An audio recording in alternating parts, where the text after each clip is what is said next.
welcome back to Pop Culture Graveyard. I am Hollis. With me, as always, is Dave. Hello, Dave. Hi, Hollis. Today's fit, Sesame Street, Cookie Sesame Monster Street. track jacket. Oh, Cookie. Yeah, since 1969, NYC, Sesame Street. That's fun. Doing it and doing it well. Yeah. And yourself? I'm rocking the Run DMC. I name checked them in the tag episode, so I want to give them a little love. Speaking of love, I want to dedicate this week's episode to my mother and to Dave's mother. He paused to see if I was okay with that. Like, no, no way. No way. Not my mother. Let me tell you about my mother. Ermgard's cool. Yeah, this is our Mother's Day episode. Mother's Day is just 2 days away, so this is a perfect way to get you in the mood. We are covering Albert Brooks's 1996 film, Mother, starring Albert Brooks and Debbie Reynolds as his mother. This is Albert Brooks's highest grossing film. It is, I think, his most endearing film. I'm a big Albert Brooks fan, but Dave, I think I know the answer. I want to ask you your thoughts on Albert Brooks. I haven't seen a lot of Albert Brooks. Surprising. I'm betting you know more of his stand-up than you do his films. Yeah, I'm a big fan of his ventriloquism. My friends, as I've mentioned before, when I moved to New York City, there was a bunch of SVA guys, and they all swore by Albert Brooks. I did not take their advice and watch a bunch of his movies. I enjoyed this. It took me a minute to start to enjoy it. I get it. I almost considered telling you that we weren't going to do this one. Right. Well, you know what? I think the reason it took you a minute is something I wanted to talk about. Albert Brooks, as a director, as a writer as well, but mostly as a director, he allows things to breathe. He kind of allows things to unfold and be natural in a way that takes a minute to get into the world and set up. But once you're in there, it becomes very comfortable, very easy, I'm hoping. Yeah. Something that speaks to that is that there's an early scene. We open up and this guy, he plays a writer named John, who's a science fiction writer. He is divorcing his wife. It's his second divorce. They're in the office with the lawyer. He comments just in passing that he's going to lose all of the nice furniture because his wife was the reason he had the nice furniture. And then the next scene is his empty house, except for his one chair and end table. He lets this scene breathe so much. He tries to feng shui it, and he moves the chair and the end table all around the room before realizing it was in the right spot. And any other director, they would have someone else in that scene, or it wouldn't even take place in the house. It would just be his best friend. You know, they'd be like, maybe if you moved the chair somewhere else. And he'd be like, it's not the chair, it's me. Instead, he did all of that moving the chair around. And we know his character is thinking that. It's not the furniture, it's me. Yeah. Yeah. I couldn't help but think this is like Peter Griffin skinning his knee. Skins his knee, and then he sits there going, and he sits there holding his knee and dealing with it for an inordinate amount of time. Yeah, just a crazy amount of time. And I was like, wow, this is very ahead of its time. But I was also like, this is hit you over the head character development. Yeah. Yeah. And also, I think it's great because the anchor in the scene is a phone and an answering machine. And it's one of those white phones that's less white than when it was made because the plastic fades. And it has a pull-out antenna, and it's got extra gray flat wire hanging out of the wall. Yeah. It's like so indicative of the time. Yeah. I just love this scene as far as, like you're saying, nailing character development, because you also see what drove his wife crazy. Yeah, you that's also true. see why this marriage failed. And you see it's a gorgeous house with a gorgeous neighborhood. You can see out the window even the neighbors, like, it's beautiful. It didn't work there. You know, that's character development as well, too. The house, how nice the house is. the Alfa Romeo that he quickly gets in and starts driving. Hmm. Um, this stuff is letting you know that like he can afford to take some time off and figure Yeah. out what's wrong with him. Yeah, he's Yeah. successful. I just want to mention that the film was co-written with the late Monica McGowan Johnson, who also co-wrote the Albert Brooks films Lost in America and The Muse. The Muse I really like. Sharon Stone is in that with him. Another Albert Brooks film I love is Defending Your Life with Meryl Streep. But Albert Brooks, I will say at the onset, is an acquired taste. And either you buy in or you don't. But this film, I would say, has wider appeal than his usual films. Probably Um, why it did best of all of his films. yeah, I think so. And Debbie Reynolds kills it. She is great as the She was mother. great. She was great. Yeah. I do want to say, Dave, you and I have been bashing some of the taglines we've had lately. Do you know the tagline for Mother? I believe it's Mother Gonna Take Your Daughter Out Tonight. Gonna show her my world. Yeah. Go ahead, tell me. It is No One Misunderstands You Better. That's good. It's Isn't good. that great? It is great. Yeah. It says Yeah. it. The film totally embodies that tagline. So that's a good tagline. The basic premise of this film is that this science fiction writer, John, who repeatedly picks the wrong romantic partners for himself, ends up moving back in with his mother to try and find out why he picks women who don't believe in him. This film's premise, Dave, is something I think rings true for me and probably lots of men specifically. And that's if you can just go back in time and unlock something, it would help you in the present. And I think that's inherently wrong. There is no quick fix, there is no magic button you can press, there's no reset on this game of life. But I think it's something that maybe men obsess on that I don't think women do, at least to the degree of men. This kind of thought of like wrong turns, that somehow when the software was programmed, there was some sort of glitch that you need to deal with. But I think this film captures that feeling so well. Yeah, it may be a pie in the sky outcome, but that's what he was, he was saying. What if you did this and it worked? Yeah. Because it works for John Henderson.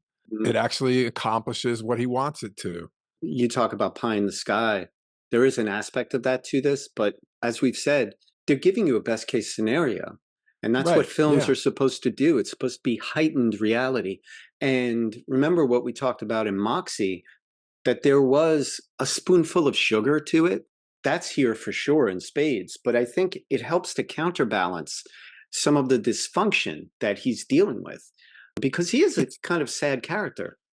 He is. It's funny. He's very functional at dealing with his dysfunctionalness. His joy and like, I love the, we figured it out. We figured out why you hate me. He's so happy. Yeah. And that's a really healthy way to say the words, we figured out why you hate me. He was saying it's a very positive thing that his experiment bore fruit. Yeah. And he's happy. And they're both gonna be happier. His mother is played by Debbie Reynolds, who is fantastic in this. I was reading that Nancy Reagan, who wanted to get back into acting, and Doris Day both turned it down, which is lucky because then he was with Debbie. Just shows though that he was going for a comeback. Yeah, he wanted to give someone a comeback. And also, his mother in the film is a writer who was writing back then and hasn't written in a long time. Right. And those three actors were acting, but hadn't acted in a long time. Yeah.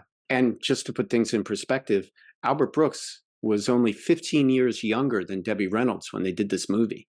He's playing younger than that, but yeah, he's a little She's longer playing a little too. older. He's playing a little younger. Yeah. You know, Albert Brooks has always been very good friends with Carrie Fisher. They sort of grew up together.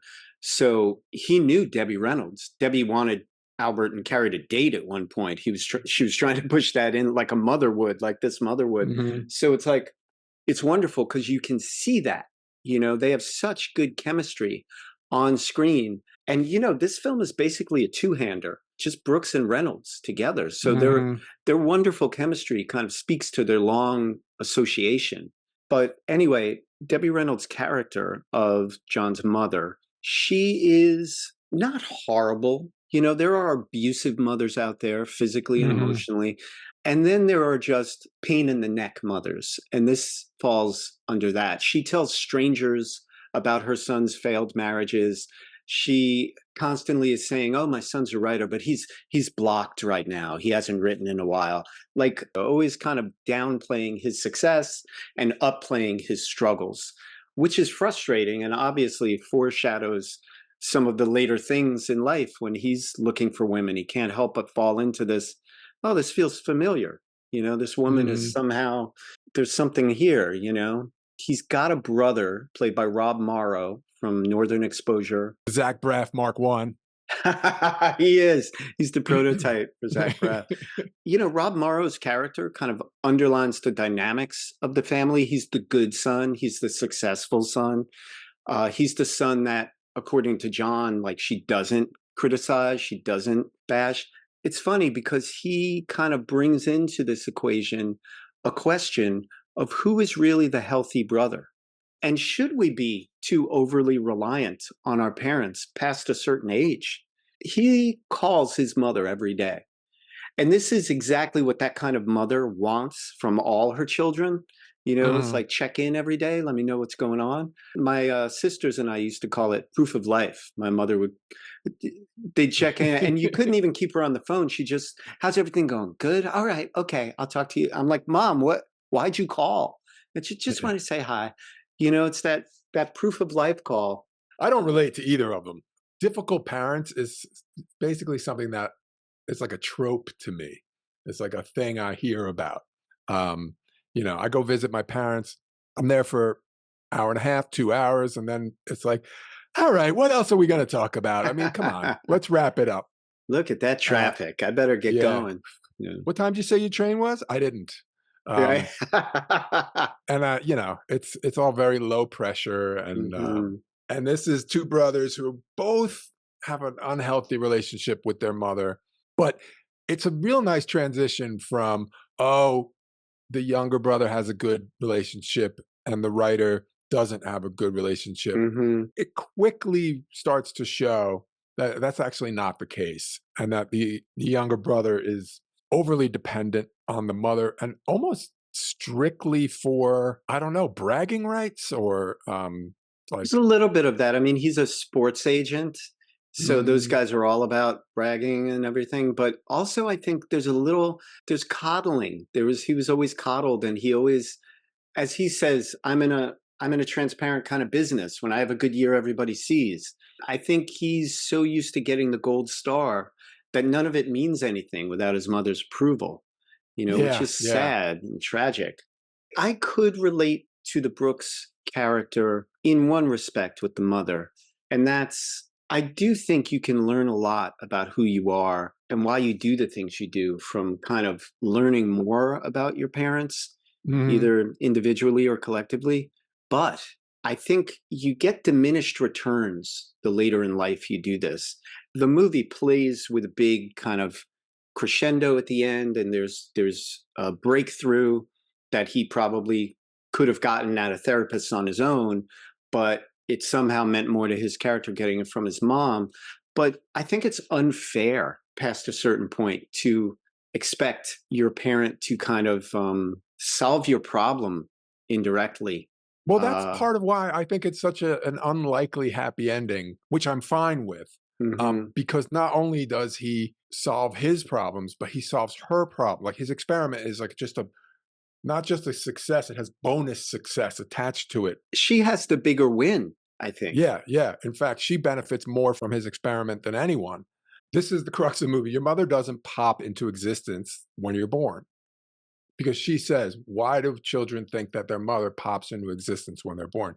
I have a friend, John. Well, his stage name is Jack Grace, and Mhm. he had a child not too long ago, and he started writing children's music, and he's freaking great at it. And one of the songs he sent me a bunch of songs, and one of the songs he sent me was "Mommy Was a Baby Once." It's like, "Mommy was a baby once, Daddy was a baby once, baby is a baby right now," and so on. And it's Right. basically telling kids like your mother didn't pop into existence when you were born.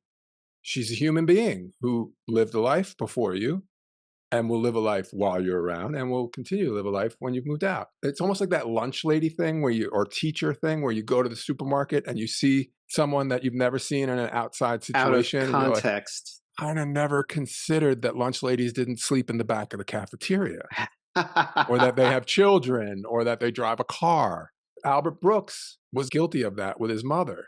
And he was like Right. almost kicking himself like, "Oh my God, mom, I'm so sorry. I never considered you might have had a creative life before I came along." Well, you know what else too? People make such a big deal out of like, and I do this too. I'm like, if you're going to have kids, the kids should be the most important thing in your life. Nothing should even be a close second. But Yeah, I was hoping. uh, yeah, it is asinine to expect someone to not have an internal life and not have Mhm. their own passions and to extinguish the flame of their own creativity once they have kids. We always like to think that we're allies to feminism. It highlights what his mother's generation were up against when they Yeah. started to have kids. And it was just understood. Up, you had a kid, you got to be the mother, you got to stop doing anything creative. There's a documentary on Judy Blume, and she talks about how she started writing stories to have something to do because she was going out of her mind, just staying at home Mhm. raising the kids. And it's like plenty of women divorced, plenty of women moved on and were like, I can't do this. And others just tamped it down and it didn't mean as much to them and they were able to do it. And I think it speaks to his mother's character. She raised two very successful sons. I don't think she's all that bad a mother. In fact, I always say all parents screw up their kids. Your best bet is that your parents screwed you up in an interesting way. Yeah. Mission accomplished. And like, someone like me or someone like, you have siblings and you look Mm-hmm. at your siblings and you're like, which one of them is the drug dealer or the bank robber or the murderer? Right, And right. if it's no, no, no, if it's oh Mm-hmm. no, we all have a somewhat of a decent life. It's good job, mom and dad. Yeah, because it's the prisons are full. It's very easy to raise a no good Nick. There's an alternate reality, Dave, where Albert Brooks's brother, and this might have been a funny way to go with the film too. Albert Brooks's brother isn't a wildly successful agent, and instead lives in the basement doing bong hits, and Yeah, yeah, is still like, "Hey, mom, what's for dinner?" The fact that he's a highly functioning mama's boy speaks to her good job raising him. But I think, and this is one reason I wanted this for our Mother's Day episode, the main takeaway from this film is just how great Debbie Reynolds' character is. Like the business she has to do, like with the block of cheese that she keeps in the freezer, and all her off brands like New Taste and Sweet Tooth ice cream. hmm And she even named the protective ice that Oh, yeah, sits the on top of protective ice layer of cream, ice, yeah, which on top of the when sorbet. when the ice cream's in the freezer for too long. And she has great lines like Albert Brooks's character doesn't eat meat.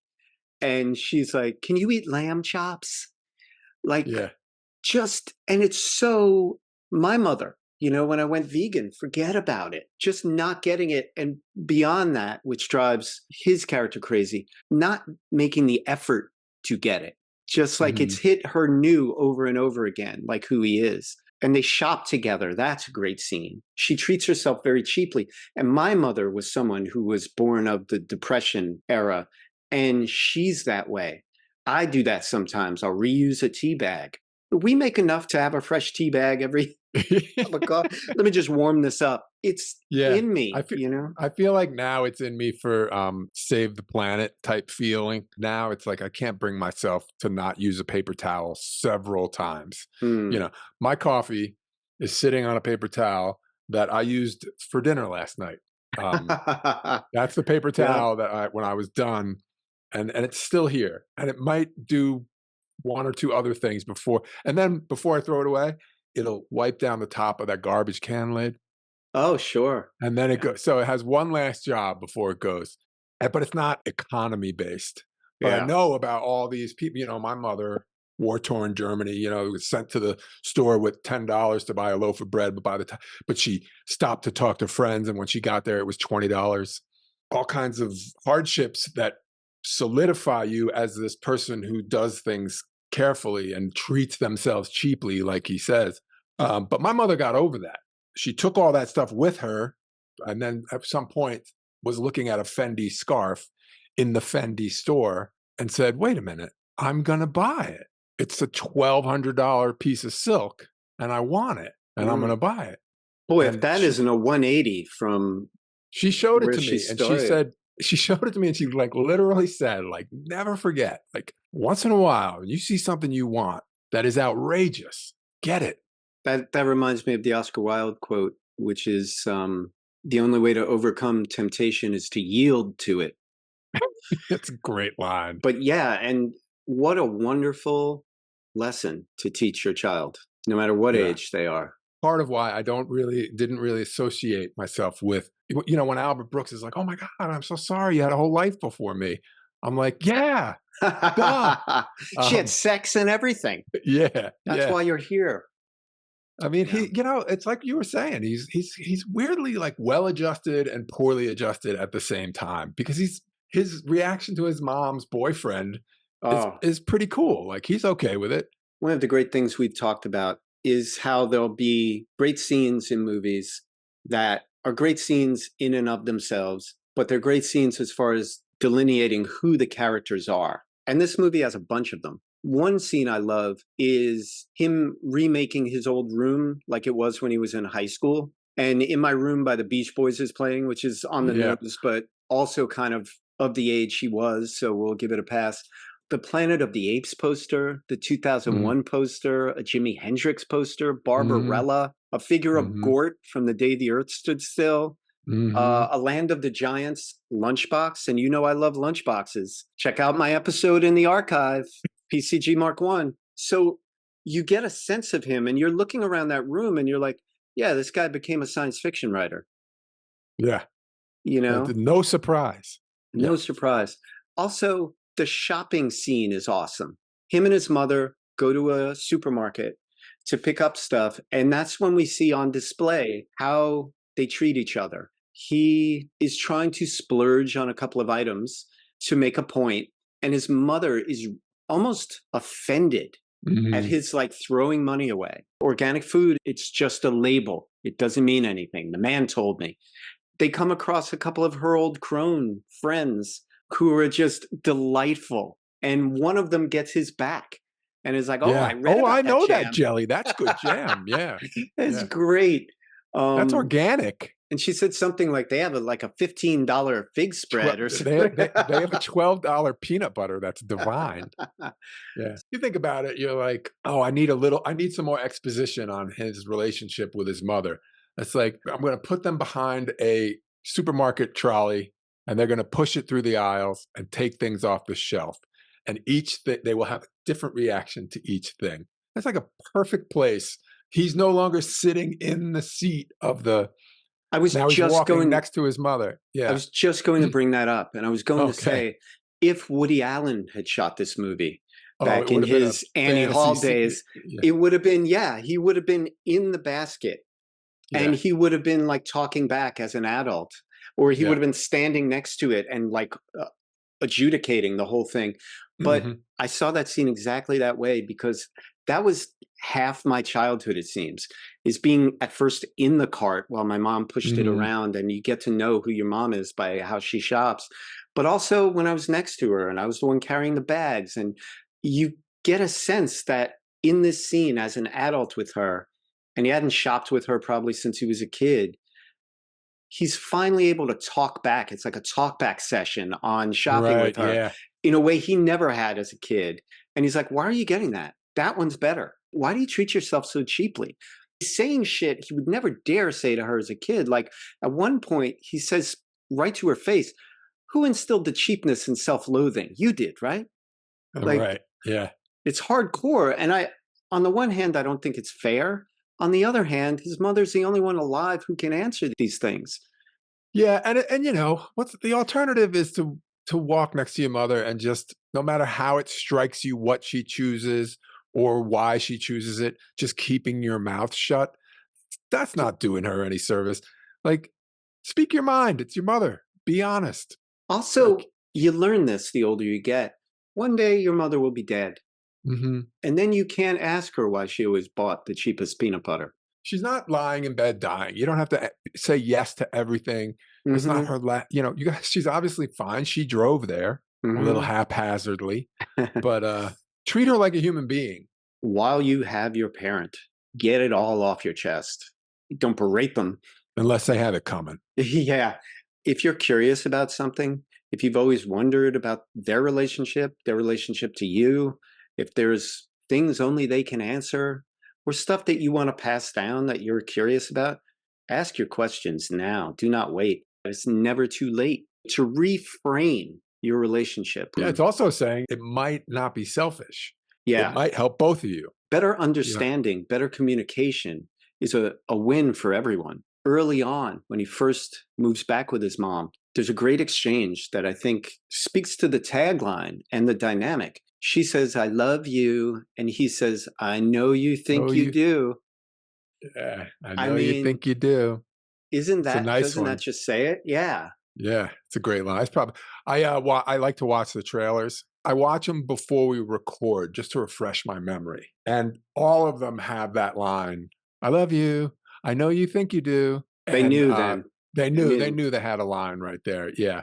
You know what's funny too is I just thought of Albert Brooks's mother was a singer before she had him and the rest of her children. In the Albert Brooks documentary that recently came out with Rob Reiner, which is great every time they're playing clips and every time Rob Reiner and Albert Brooks are sitting down discussing things, but goes off the rails and sucks every time they cut to talking heads. Anyway, aside from that, it's good. But he said that his mother never got over having to not put her career on hold, but like just put away her career as a Yeah, it's singer. autobiographical. Yeah, it Yeah. absolutely And is. she would sing at family get togethers, but he thinks she really resented his success in show business. Fair play to him for putting it so succinctly in this film and for using it. So many times you just, that's personal and you bury it. But like, I really think an artist reveals a lot about himself. And in many ways, this could be called his most personal film. Yeah, I really enjoyed that when he had the breakthrough and he's like, "There it is, mom. There it is. Hmm. You hate that I came along and took away from you the one thing that you truly loved." And she Hmm. doesn't say like, "Oh, honey, don't say that." She says, "Wow, I never heard it put Yeah, so succinctly. I It's guess you're true. right. I Yeah, guess you're right." Yeah. And that's great. It was yeah, super honest. And yeah. he's like, "It's okay. I'm an adult. Like, Hmm. here we are. Better to know this." And you get a vision for the future that isn't her saying the same things to him and him kind of responding better, which is what happens when a guy has a breakthrough. You get a sense that she won't say certain things to him now. She Mhm. won't view him a certain way. She has her life back. There's this wonderful scene we're left with Debbie Reynolds, and she is typing away on the computer that he left Well, there. we don't know. We we get the Doogie Howser, Sex and the City, the computer words on the Chunky computer and the yeah, computer keys and words showing up on the screen, and it's describing this experiment, mhm. and it worked on me. I thought it was John Henderson typing. I thought it was Albert Brooks Oh, typing. really? Yeah. That's supposed to psych you out. Yeah, and it did. And it was very, "Oh, yay. Oh, good for her. She's gonna get back into writing," which is what I'm Yeah, talking about when I'm like, his experiment yeah, and you said it end up helping her more than him. You know, she'll yeah. probably be published in a month or 2. She may be published. She may not. But it Doesn't matter. reawakened her love of this creative outlet she had that meant so much to her. She filled hat boxes with all her stories. Yeah, it's wonderful that she has that back and that she and John can talk to each other, writer to writer, peer to peer. Imagine what great conversations they could have about writing. Yeah. And imagine how condescending he must have sounded to her. "Mother, you don't understand. That's not how a book works. Mother, you don't understand. That's not how a story works. He Wow. probably said that to her, Yeah. and he didn't realize he was talking to an accomplished author. And she was Um, saying things about his characters like, are you going to write with the character with the big hand or the character with the big head? Before they have the breakthrough, they're having dinner. And she says, like, you have someone with the biggest head and he's the dumbest character in your story. And he's like, well, I was right. trying to do something different. He's like, what about the dinosaurs? And it's like, no, they had normal sized brains. It's a logical conversation the two writers would have. It's wonderful. And it Yeah, yeah. foreshadows the breakthrough later, the realization later of his mother's talent. He will listen more carefully from here on out. And he says so. He's like, "Mom, we're authors." Right. You know? He's like, it's nice. I like a happy ending. And I mean, this is like ridiculously happy ending. It's just Ridiculous. crazy what a happy ending.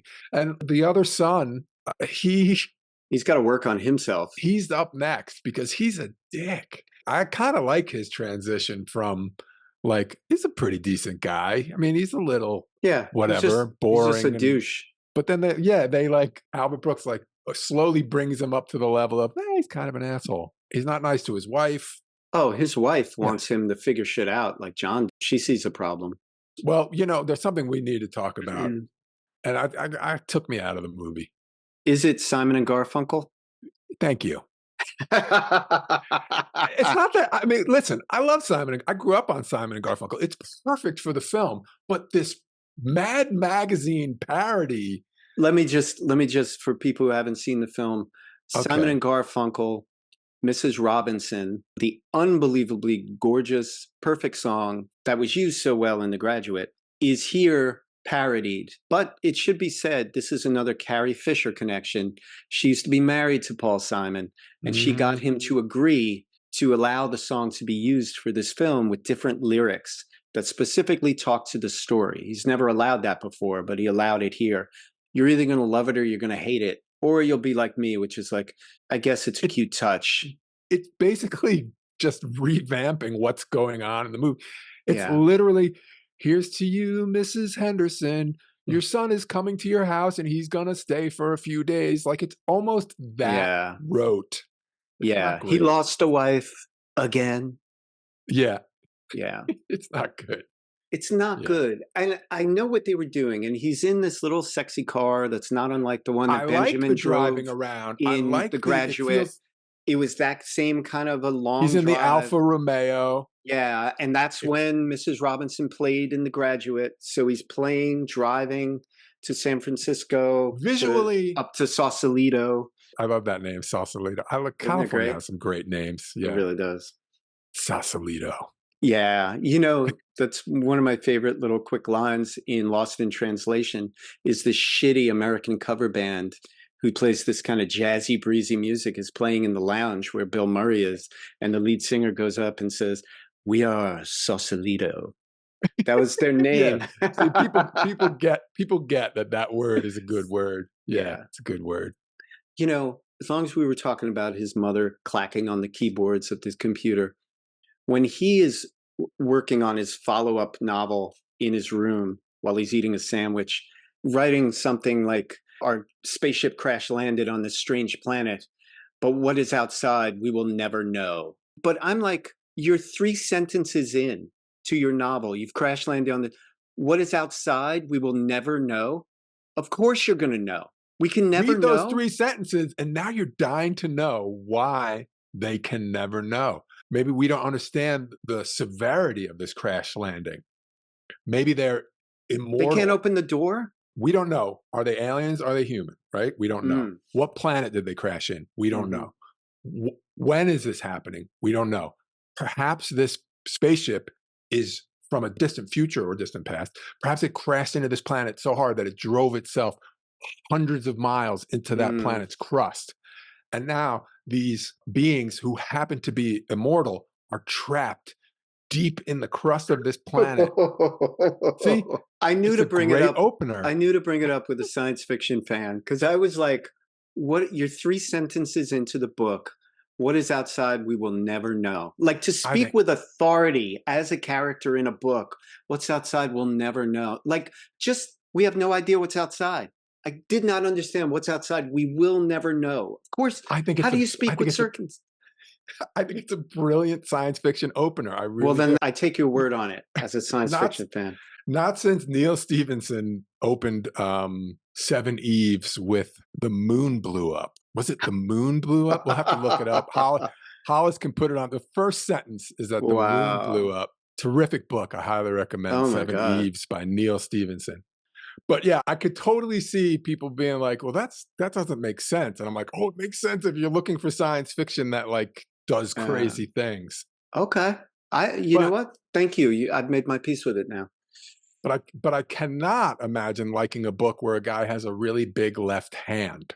Well, That you got to read the book, Dave. he barely thinks that that's the good idea. He really? Mm, Really? You read my book? You like the guy with the big left hand? I love that character. We've the final blow. Not only did this experiment work, and he's going to be attracted to the right partners from now on, he runs into what The we first place assume he stops, the first gas station he stops in. there's this breathtakingly beautiful woman pumping gas, and she is also headed back to LA where she lives. She, it turns out, recognized him on sight. That's how big a fan she is, and said how much she loves all of his books. She loved And Planet 8 and she loved Planet 7. Or she she, loves Planet 7 and she also loved Planet 8. you read Planet 8? Oh, Planet 8. What about Planet 9? It's like a dream scenario. You Yeah. almost expect him to wake up. Yeah, yeah. And they're going to date all the way back home. They're going to stop along the way. You know, he was going for a happy ending here. And that's one Yeah. of the reasons I think why this film was so popular among his films, is because he gives you so many wins. I love a happy ending. Me I say it too. over and over again, but Me I love too. it. And people have always fought me on it. Like, no, happy ending it gets rid of all the tension, and you can't just have happy endings. It's not how it works. And I'm like, works fine for me. And this is Yeah, an example. This is not just a happy ending. This is everything goes just perfectly. perfectly. It's a Yeah. dream And in a scenario. way, it's a happy ending. It's a sad middle or a sad beginning. It's Right. about his failure, his bad marriages, about his mother having to abandon the one thing that she was good at or the thing that gave her the most joy. So there's a bunch of sadness. It's just front loaded. That's a nice way to do it. Also, I could see him giving some of his mother's stories to his agent and her becoming a wildly successful YA author. Mrs. Henderson, she'll write under, you know? Yeah, yeah. This ending is so sugar sweet that I can't believe they didn't give us Yeah, that she's yeah. an author now. Yeah, I could totally see him being like, "What else can we do to make this perfect?" Right, Like, we got him right. meeting this gorgeous, awesome woman who agrees to. Oh, it also made me think about like he's like, so she's a couple of pumps over, so they're talking like over 2 or 3 car lengths. And So over it's like, traffic from the highway. yeah, like raised voice, like, "Really, you know who I am? Oh my god!" Like, "Hey, you going to LA? Follow me. We'll stop. We'll get something to eat. Follow me. Okay, I'll follow you. Okay, you're gonna follow me." And it makes me think about how tenuous a lot of those meetings were back then. It's easy to lose someone on a freeway. Yeah. I feel like people were more confident back then. Like, I think today someone would be like, "Oh, I'll follow you," and be like, "Well, let me come over there. I'll get your cell phone number in case I Yeah. don't." This was like, "Follow me. We'll have lunch along the way." And she's like, "Okay." And they both turn their backs on each other. And I'm like, "Oh my God, people were so confident back then." Yeah. And chance meetings happened. That same thing today, maybe she's down on her phone when he's there pumping gas. She doesn't look up. She doesn't see Maybe him. he's, listening to a podcast or Yeah. finishing I, up talking with someone in his car before he gets out and she doesn't see him. Like any number of things. Yeah. I don't like to do, oh, kids today, and I don't like to do like, oh, everything's ruined because there's all these positive things too. Yeah. But, there's that Tom Petty comedy bit that Pete Holmes does Oh, about how there's no such thing as wonder anymore. And he literally it's great because it's the definition of wonder in his story is I wonder who that is or where that is. Somebody says, "Hey, where's Tom Petty from?" And one person says, Gainesville, Florida. What? Okay. Oh, I'm sorry. But he does one person answers, one person gestures long hair and goes, California? Like gesturing, like he has long hair, maybe he's from long blonde hair, maybe he's from California. California? I don't know. I don't know. And we used to just sit there and not know. If nobody in the room knew, nobody knew. And that was it. Mm. And he said, and and maybe 2 weeks later, you're walking down the street and you see a girl with a Heartbreaker shirt on and you go, oh, excuse me, do you happen to know where Tom Petty's from? And she says, Gainesville, Florida. And that's how your dad met your mom. And I'm like, there are things that are lost. It's okay to lament those losses. Yeah. Well, you know what? One thing about how neatly everything's tied up and how happy the ending is, I would have liked a little other dash of comedy, another like joke at the end. We're left with like Debbie Reynolds kind of typing away, clacking on her computer at the end. And we see Rob Morrow's character moving his stuff into his old room. Oh, that would be great. That's good. Like, yeah, that would speak to so much. And like, look at what it did for John. And like, what would Rob Morrow's poster be? Like, what would his Jimi Hendrix be? All sports figures. Oh, right. Not, I don't think walking by with a box. I think a close up of almost the Andy from KRP rolling down of the Kiss poster. Yeah. But he could be unrolling a baseball player, but something like that. But Yeah. that's a great idea. Like a Right? last joke and a last dig on the dick. And it's a weird way to do the work. Yeah. But he just saw this example. So now he's going to do the work. Yeah. I like that. Isn't that good? And the mother isn't phased at all. Yeah, Mother 2, Electric Boogaloo. And, she'll be better at it even this time around. She'll engage with him probably and work it out. But she knows the drill. She's like, all right, let's go to the supermarket and start working on this. Yeah, right? So let's leave it there with our hope for Rob Morrow that scene took place maybe a month later. All right. Good work, Dave. And happy Mother's Day. Happy Mother's Day. To all you mothers. Come on, you mothers. Mother. Hollis and Dave would like to thank you for enjoying Pop Culture Graveyard.